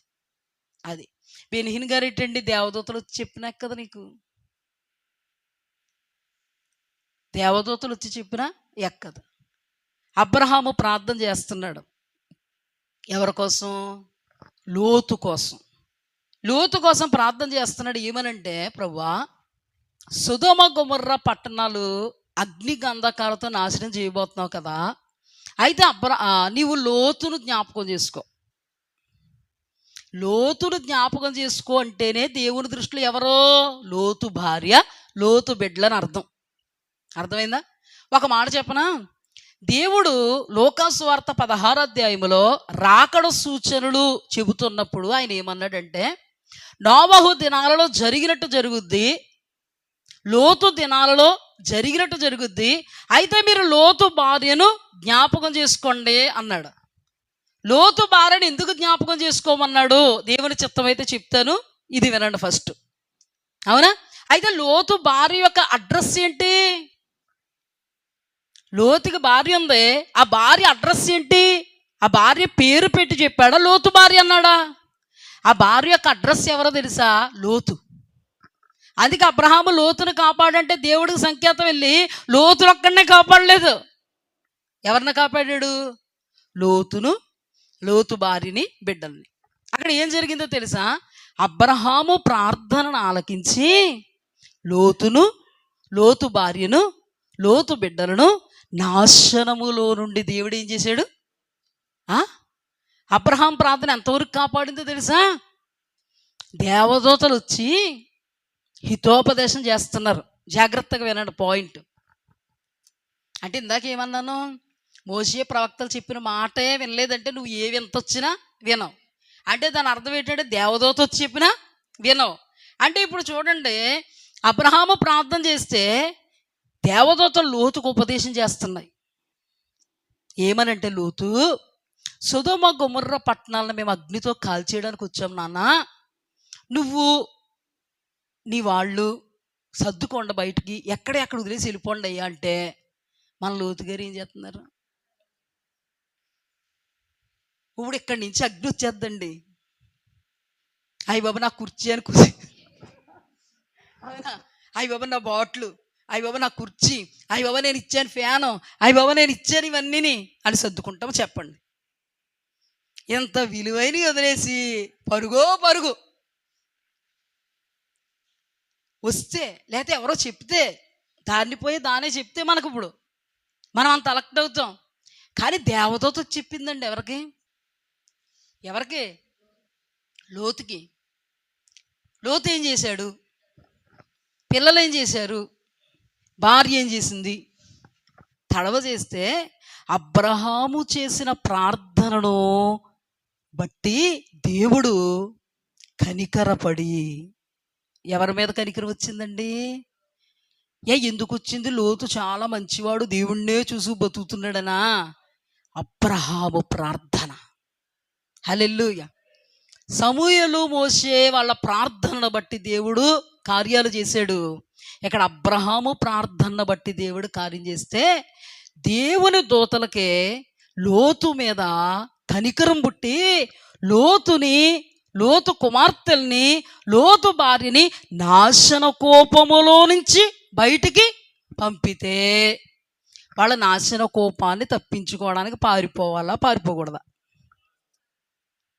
వెనక్కి చూడొద్దని దూత చెప్తే చూడాలా, చూడొద్దా? విశ్వాసం ఉంటే చూడాలా, చూడకూడదా? చెప్పండి. దేవుని మహా ఉచితమైన కృపలో లోతు కొంత విశ్వాసం కలిగినాడే కాబట్టి పరిగెట్టేశాడు వెనక్కి చూడకుండా. కూతుర్లు కూడా తండ్రి బాటలు ఏం చేశారు? పరిగెత్తేశారు. ఈవిడికి ఏమైంది? ఈవిడికి ఎలాగుందంటే నాశనమే. నేను నాశనానికే జోగాలి. అదేంటమ్మా? దైవజనుడైనటువంటి, దేవుని సేవకుడైనటువంటి, దేవుని స్నేహితుడైనటువంటి అబ్రహాము గారి ప్రార్థన బట్టి దేవుడు కనికరించి చావాల్సినటువంటి నిన్ను, నాశన కోపానికి దిగిపోవలసినటువంటి నిన్ను, అగ్నికి ఆహుతైపోవలసినటువంటి నిన్ను నీ 2 రెక్కలట్టుకుని బయటికి పంపించేసిన నీకేం చావలేదు? ఇందాకే అన్నాను నేను, కుర్చీ పట్టుకెళ్ళిపోతావా, బాటిల్ పట్టుకెళ్ళిపోతావా, లేకపోతే అయ్య బాబు చాలా డబ్బులు పెట్టుకున్నామని ఇది మోసుకెళ్ళిపోతామా? ప్రాణాలు అరచేతులు పెట్టుకుని ఏం చేస్తాం? కానీ వాళ్ళందరూ పరిగెట్టారు లేదా? లోతు బిడ్డలు పరిగెట్టారా?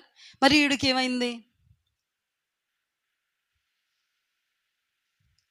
నాశన కోపం, నాశనం, వెనకంజ వేయడం, వెనకకి చూడడం, వెనకున్న వాటి మీదే ఆశ ఆశ ఆశ. ఏముందమ్మా వెనకతలా? బైబిల్ ఉందా? బైబిల్ ఉంటే ఎవరికండి? కాలిపోతే కాలిపోద్ది. మరి ఇంకేముంది? ఇల్లు, వాకిలి, చేను, చెట్టు, పచ్చళ్ళ ఏం చూసుకుని వెళ్ళింది? ఈ రోజున దేవుని బిడ్డ, దేవుని సన్నిధిని ఏం చూసుకుని నువ్వు మానేస్తున్నావు? దేవుని సహవాసాన్ని నువ్వు మానుకోవడానికి నీకు ఏం అడ్డుగా ఉంటుంది? ఒక్కడ చెప్పనా? శరీరకమైనవే, శరీర సంబంధమైనది అడ్డు. ఎందుకు రాలేదు ప్రార్థనకి? దోళ్ళకి గడ్డి కోసం కొయ్యొద్దన్నారా? ఫంక్షన్కి వెళ్ళినప్పుడు దోళ్ళకి అదే టైంలో గడ్డికి వస్తావు నువ్వు. ఉన్నమాట చెప్తూ ఉలికి ఎక్కువ అంట, ఉలికి పడకండి. మరి నీకు ఫంక్షన్ అయితే అప్పుడే గడ్డికి వస్తావా? నీకు ఫంక్షన్ అయితే గడ్డి కోసుకుని బాగాలేదని పడుకుంటావా? ఫంక్షన్ గుర్తొచ్చేది అక్కడ. శరీర సంబంధంగా విశ్వాస భ్రష్టురాలై దేవుడు వెనక్కి చూడకుండా వెళ్ళిపో, ముందుకు సాగిపో అంటే ఈమె ఏం చేసిందో తెలుసా? వెనక్కున్న దానికోసం చూసి ఉప్పు స్తంభం అయిపోయి మనకి దృష్టాంతంగా మిగిలిపోయింది. ఉప్పు స్తంభం లక్షణాలు ఏంటంటే తెలుసా? కదలదు, కరగదు, కనబడద్ది. మన పాస్టర్ గారు ఏమన్నారు తెలుసా? సన్నిధికి వచ్చి బుద్ధుల్లో కూర్చుంటే అన్నారు కదమ్మా, అన్నారు లేదమ్మా, నాకు అన్నీ గుర్తుంటాయి, మీకు గుర్తులేవేమో. బుద్ధ విగ్రహంలాగా వచ్చి కూర్చుంటే ఏం లేదంట. లోతు భార్య ఏ విగ్రహంలా కూర్చుందో అక్కడ? ఎందుకు కూర్చుందో చెప్పండి అమ్మా. వెనక్కి తిరిగి చూసింది. దేన్ని ఆశించి? దేవుణ్ణి ఆశిస్తే ముందుకు సాగుద్దా? ఎస్, నువ్వు కూడా దేవుని సన్నిధిలో దేవుణ్ణి ఆశిస్తే ఎలా చప్పట్లు కొడదామా, ఎలాగ ఆరాధిద్దామా, ఎలా గనపరుద్దామా, ఎలా స్వరాన్ని హెచ్చుగా ఎత్తుదామా? దైవజనుడు వాక్యం చెప్తుంటే లీనమైపోదామా? వాక్యములో నుండి తప్పిదాలను గ్రహించుకుందామా అనుకుంటావు. లేకపోతే అదేమైపోయిందో ఇదేమైపోయిందో, అయ్యయ్యో ఎన్ని గంటలకు వదులుతారో, అయ్యయ్యో ఇదంతా లోకం కాదా? నాకు తెలియక అడుగుతాను, లోకములు ఏమి చేసుకోకుండానే దేవుడు మన దగ్గర రమ్మన్నాడా? వెనక తీసిన వాళ్ళ వలన దేవునికి సంతోషం ఉండదు. వెనక్కి చూస్తున్న వాళ్ళ వలన దేవునికి సంతోషం ఉండదు.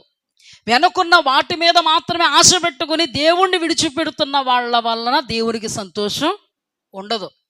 వెనుక తీసిన వాళ్ళ వలన దేవునికి బహు బాధ, బహు దుఃఖం కలుగుద్ది. వెనకున్న వాటిని చూసింది వెనక్కి తిరగద్దంటే ఉప్పు స్తంభం అయిపోయింది. ఏమవ్వదంటే అది కరగదంట, ఇప్పుడు వరకు అలాగే ఉందంట. అలాగే అటువంటి అనుభవంలో ఉన్న వాళ్ళు ఏ వాక్యం చెప్పినా కూడా వాళ్ళకి అస్సలు హృదయం ఏమవదు, కదలదు, కరగదు, మెత్తన చేయబడదు.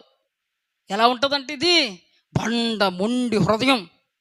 వాక్యం అనబడేటువంటి సుత్తి దెబ్బలతో కొట్టినా కూడా ఇది ఎంత మొండో తెలుసా? ఎట్టి పరిస్థితుల్లో మేము కదలం, ఎట్టి పరిస్థితుల్లో మేము కరగం. ఎటువంటి వాక్యమైనా సరే మేము ఎలా ఉంటాం? ఎటువంటి వాక్యమైనా సరే. ఇటువంటి అనుభవంలో మాత్రం ఉంటే నాశనానికి దిగిపోయేటువంటి అనుభవం కనబడద్ది. అలాగే కొందరు సన్నిధిలో కనబడతారు. గడిచిన వారం దైవజనులు చెప్పినట్టుగా సన్నిధిలో కనబడతారు. వాక్యం వింటున్నావమ్మా? ఏం చెప్పారు వాక్యం ఈరోజు? పాట పాడారండి మీరు? ఏ పాటలు పాడారు ఈరోజు? నీకేమర్థం అవుద్ది? ఒక కునికేసి ఇలా చూస్తావు, ఒక కునికేసి ఇలా చూస్తావు, నీకేమర్థం అవుద్ది? కునికేని వాళ్ళు నిరభ్యంతరంగా వింటున్నారు, దేవునికి స్తోత్రం. కునికేసిన వాళ్ళు ఉంటే బాధ, లేకపోతే సంతోషం.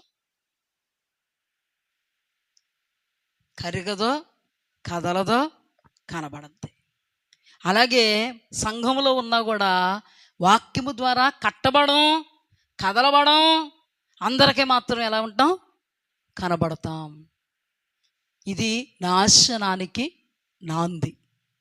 చూడండి, అబ్రహాము ప్రార్థన ఎంతవరకు కాపాడిందండి? వాళ్ళని శాశ్వతంగా కాపాడగలిగిందా? వాళ్లే గనక వీళ్ళకి అనుకూలమైతే అతని ప్రార్థనకే ఫలముందునా? ఉందినా? అతని ప్రార్థనను బట్టి కనికరం గల దేవుడు లోతు కుటుంబాన్ని అగ్నిగంధకాలలో నుండి తప్పించాలని బలవంతం చేశాడు. హల్లెలూయా! ఈ రోజున నీ దైవజనుడు నిన్ను బలవంతం చేస్తున్నాడేమో. రండి దేవుని సన్నిధికి, రండి ఆదివారం ఆరాధనకి, రండి బుధవారం బైబిల్ స్టడీకి, రండి ఉపవాస ప్రార్థనకి. వచ్చిన వాళ్ళు ధన్యులు, వీళ్ళు కదులుతున్నారు, చలిస్తున్నారు. హల్లెలూయా! రాని వాళ్ళు ఎవరు? మేము ఎక్కడ వేసిన గొంగలు అక్కడే. ఎక్కువైపోద్ది మళ్ళీ మాకు. ఎక్కువైపోతే ఏమవుద్ది? ఏమంటే బీపీ ఎక్కువైపోతే ప్రమాదం అండి, షుగర్ తక్కువైపోతే ప్రమాదం అండి. నీకు వాక్యం ఎక్కువైపోతే ప్రమాదం కాదు, సహవాసం ఎక్కువైపోతే నీకేం ప్రమాదం కాదు, సన్నిధి ఎక్కువైపోతే నీకేం ప్రమాదం కాదు, 2 పాటలు ఎక్కువైపోతే నీకు ప్రమాదం కాదు, దేవుని వాక్యం ఒక 2 నిమిషాలు ఎక్కువైపోతే నీకేమీ ప్రమాదం కాదు. ఒక మాటలో చెప్పాలంటే అంతా నీకు బెనిఫిట్. ఒక్క మాట చెప్తున్నాను, సమూయేలు ప్రార్థన ఆలకించాడు, ఒక సందర్భంలో ఆలకించలేదు. మోషే ప్రార్థన ఆలకించాడు, ఒక సందర్భంలో ఆలకించలేదు. అంటే ఆయన 2 మాటల కాదు. నువ్వు అనుకూలంగా దేవుని వాక్యానికి తిరిగితే దైవజనుడు నీ నిమిత్తం చేసిన ప్రార్థన దేవుడు ఆలకిస్తాడు. అదే దైవజనుడు నీ నిమిత్తం చేసిన ప్రార్థనను బట్టి నిత్య రాజ్య మహిమకు వారసులుగా చేస్తారు. అలా మిమ్మల్ని దేవుడు వాక్యంతో కడతారు, మిమ్మల్ని బలపరుస్తారు. హల్లెలూయా! వాక్యం వస్తున్నా పట్టనట్టుగా నువ్వు ఉన్నావంటే దైవజనుడు నీ కొరకు మొర్ర పెడుతున్న మొర్ర కూడా దేవుడు వినడు. బెస్ట్ ఎగ్జాంపుల్, అబ్రహాము కూడా దేవుని చేత ఏర్పాటు చేయబడిన వాడే, దేవుని సేవకుడే, దేవుని స్నేహితుడే. అబ్రహాము లోతు కొరకు పెట్టిన మొర్రను బట్టి దేవుడు లోతు కుటుంబాన్ని అగ్నిగంధకాలనబడే నాశనములో నుండి లాగినను వాళ్ళ యొక్క అవిధేయత వాళ్ళని నాశన కోపములోనికి అంటే దైవజనుడి యొక్క ప్రార్థన నీకు కొంత మట్టుకే, కానీ కడ వరకు దాన్ని కాపాడుకోవలసినటువంటి బాధ్యత నీదే. అందుకే ప్రకటన గ్రంథంలో కలిగిన దాన్ని నువ్వు గట్టిగా పట్టుకో. నువ్వు ఎట్టి పరిస్థితుల్లో కూడా కడ వరకు నమ్మకంగా ఉండాలి.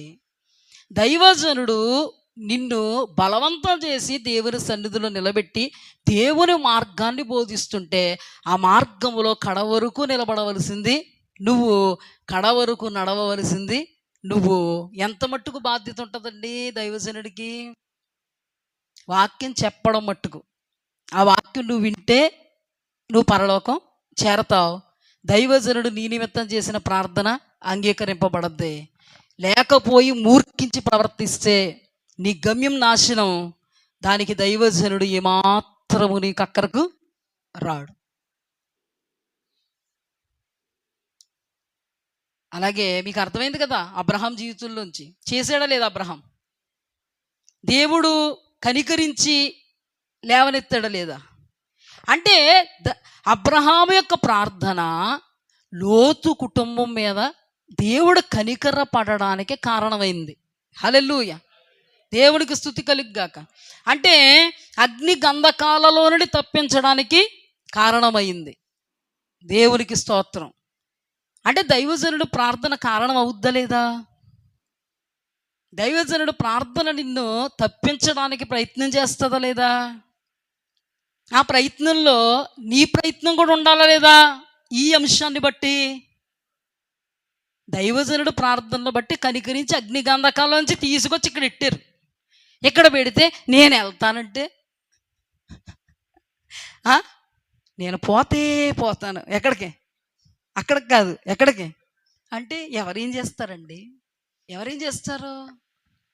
ఇంకొక పాయింట్, టైం ఉంది, ఒకే ఒక పాయింట్ చెప్పి వదిలేస్తాను. ఒకే ఒక పాయింట్. కొంతమంది సహవాసంలో లేకపోయినా మేము ఓడబొడి చేస్తాం అంటారు. దేన్ని చూసుకుని అంటారు తెలుసా? వాళ్ళకి ప్రార్థన చేయడం వచ్చు. ఇంకేమొచ్చో తెలుసా? పాటలు పాడడం వచ్చు. ఇంకేమొచ్చో తెలుసా? ఆరాధన చేయడం వచ్చు. అవసరమైతే వీళ్ళే పాస్టర్గా అవతారం ఎత్తేసే కెపాసిటీ ఉంది వీళ్ళకి. మేము ఓడబొడి చేస్తాం అనుకుంటారు. ఒక మాట చెప్పనా, అబ్రహాము యొక్క సహవాసాన్ని కోల్పోయినటువంటి లోతు కడవరి క్షణంలో అతను బ్రతుకు వినాశనం అయిపోయింది. చూడండి, అయిపోయింది. అబ్రహాము సహవాసంలో ఉన్నవాడే అబ్రహాము సహవాసాన్ని విడిచి వెళ్ళిపోయాడు. చాలా కష్ట నష్టాలు ఎదురయ్యాయి, కానీ అబ్రహాం అతన్ని కాపాడుకున్నాడు. మీకు తెలుసు కదా, సొదొమ గొమొర్రా రాజుల్ని అబ్రహాం కాపాడుకున్నాడు. అగ్ని గంధకములో కూడా దేవాది దేవుడు లోతు కుటుంబాన్ని అగ్ని గంధకాలతో నాశనం చేయాలని అనుకున్నప్పుడు ఈ అబ్రహాం యొక్క ప్రార్థన వాళ్లను నాశనం కాకుండా కాపాడిందే తప్ప అంతకు ముందుకు ఆ ప్రార్థన ఉపయోగకరం కాలేదు. అందుకని అగ్ని గంధకాలనంటూ తప్పించుకున్నారు. కానీ వాళ్ళ అంతం ఎలా ముగిసిందండి? మనకు మాదిరికరంగా ముగిసిందా? ఆశీర్వాదకరంగా ముగిసిందా? ఇద్దరు కుమార్తెలు తన తండ్రితో ఏమని లోక మర్యాద చొప్పున మనల్ని వివాహం చేసుకోవడానికి ఏ పురుషుడు లేడు. ఈ లోకాన్ని చూస్తే మాత్రం నీకు పట్టుకుంటుంది దెయ్యం. ఏ పురుషుడు లేడంట. అబ్రహాము లేడా అక్కడ? అబ్రహాం ఏమీ చేయలేడా? అంతకు మించి తమ దేవుడు లేడా? అవివేకపు పని. సౌలు కూడా ఏదేదో చూచి అక్కడ జరుగుతున్నటువంటి సిచ్యువేషన్ చూచి, సమస్యను చూచి అవివేకపు పని చేశాడు సాహసంతో. ఇక్కడ కూడా లోతు కుమార్తెలు లోకాన్ని చూసి మనకి భర్త దొరకడం కానీ తన తండ్రితో పాపం చేసి ఎంతో దౌర్భాగ్యానికి ఒడికడితే అమ్మోనీయులు మోయాబీలు అనేటువంటి వాళ్ళకి లోతు గారు మూల పురుషుడు. ఆశీర్వాదకరంగా ఏముందండి? అగ్నిలో గంధకాల్లోంచి తప్పింపబడ్డాడన్న మాటే కానీ అదే అబ్రహాం సహవాసంలో ఉంటే అంత దౌర్భాగ్యములకు దిగుదో. ఆ అబ్రహాము సహవాసమే ఈ రోజున సాదృశ్యంగా దేవుడు మాట్లాడుతున్నాడు. దేవుడు నిన్ను నిలబెట్టిన సహవాసము.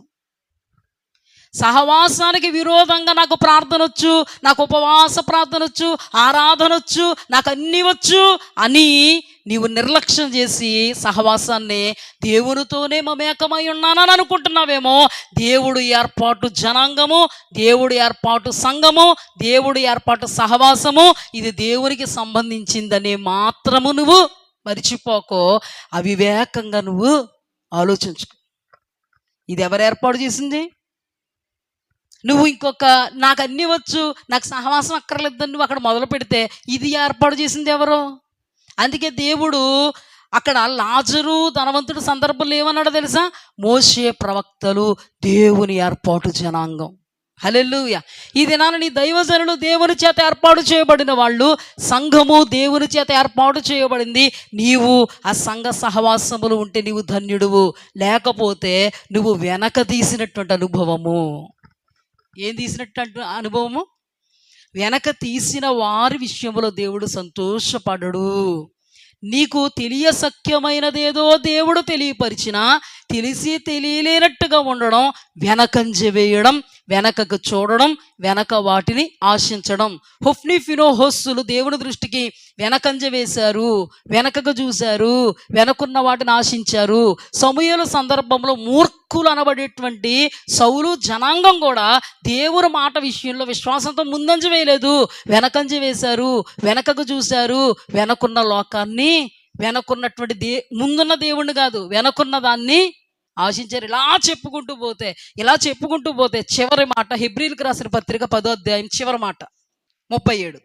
ఇక కాలము బహు కొంచెముగా ఉన్నది, వచ్చుచున్నవాడు ఆలస్యము చేయకొచ్చును.